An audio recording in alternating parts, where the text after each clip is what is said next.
Oh, I'm definitely the person to answer this, and don't mind this, band-aid on my face. I have a terrible zit. It's terrible.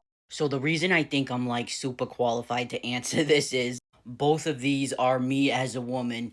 For anyone who's new, I'm a trans man. I started my medical transition like 10 years ago. So I was obviously like a bigger woman and then like a conventionally hot woman. And after my transition, like when I'm barefaced, I look like this. Usually no band-aid though. And I don't like always pass as male. But this is also me. Like I've lived in public like this a lot when I grow out my facial hair, I fill it in and stuff. So with these two pictures, to me, it's like they're very different experiences because living as a bigger woman was much different in a lot of ways than living as this. There were some universal things though.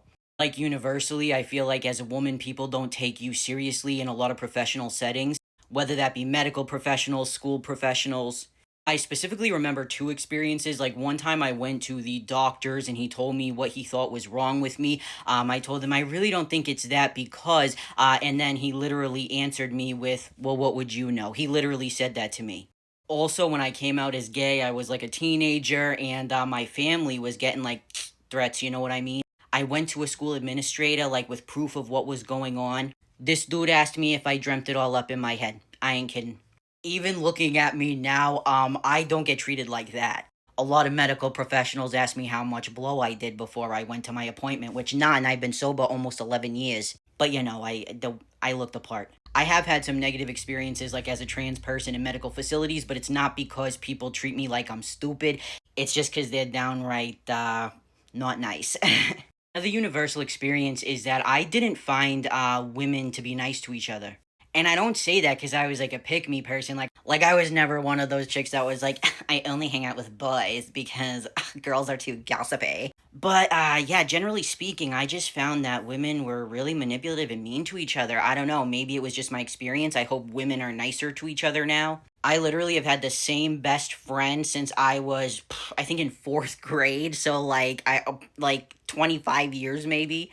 She's a girl, but like literally, like both of us, neither of us have like a shit ton of friends that are, women, and it's because we were both just awkward. I think.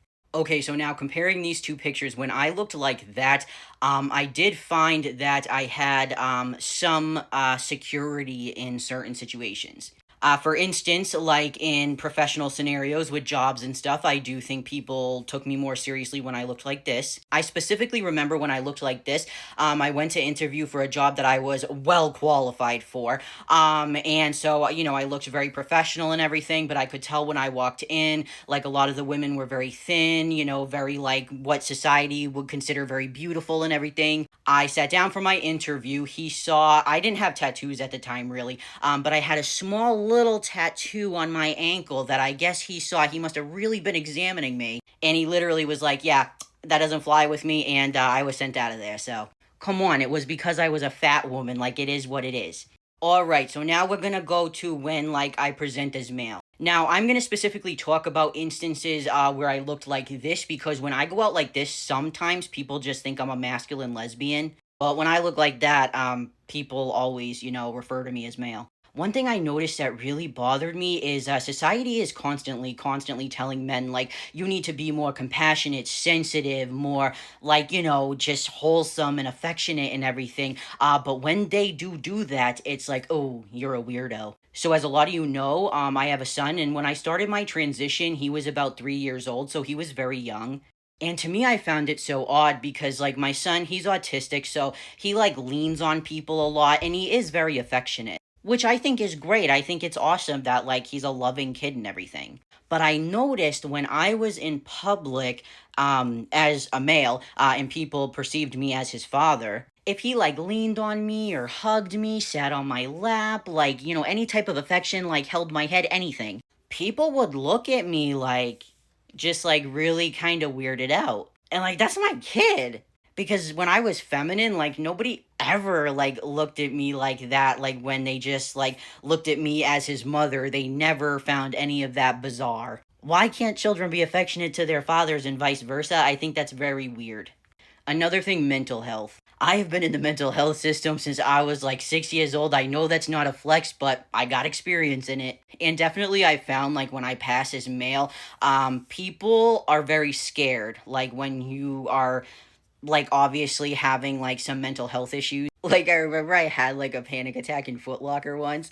And I didn't like while out or anything. I was just kind of, I was probably a little fidgety and maybe like walking back and forth, pretending to look at shoes. And they looked at me, they asked me if I was okay. Like I think they thought I was gonna like air out the place.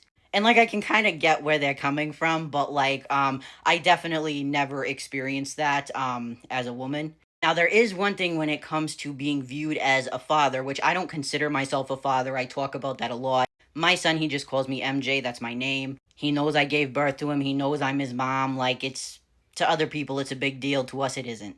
But one thing I did notice as I don't know if I'd call it as a pro, when people think I'm his dad, but they praise fathers for things that mothers are just like expected to do. Like one time I took my kid to an eye appointment and this lady, and bless her heart, she was so sweet.